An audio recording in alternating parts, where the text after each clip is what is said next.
ka një figurë që mund të jetë i denjë për pasardhësit e Partisë Demokratike, po së pari që mund të përjashtoj ose të menjanoj zotin Berisha, dhe pse zgjidhjet tregojnë saktë që vështirë të jetë kështu.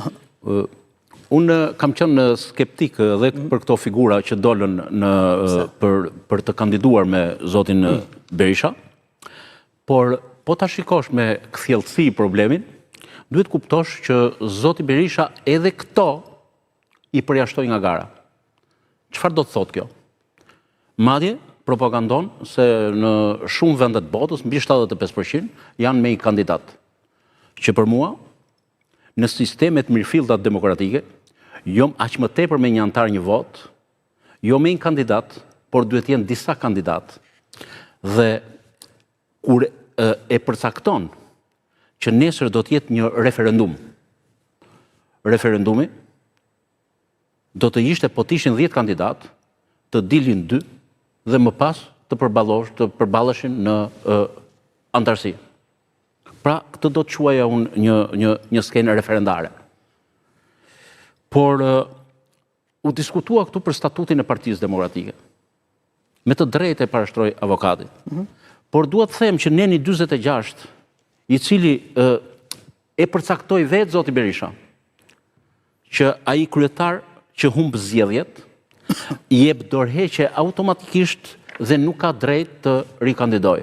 Ai mendoj që si ka humbur zgjedhjet. Atëherë si do e interpretoni këtë? Se gjithçka është interpretim. Atëherë faleminderit, unë do të kthej përgjigje tjetër.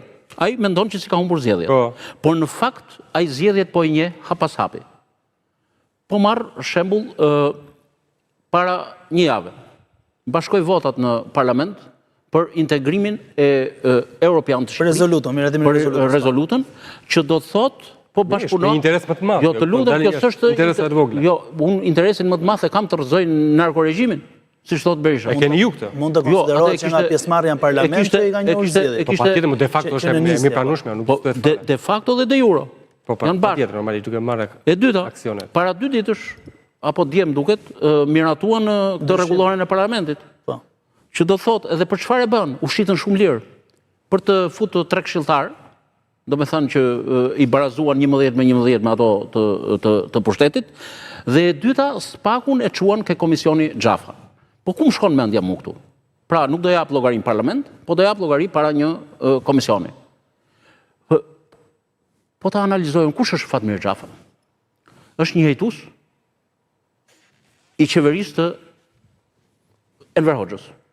Dhe këto 2 persona, që janë sot njëri lideri pushtetit dhe tjetri lideri opozitës, janë po të njëjtës nomenklaturë.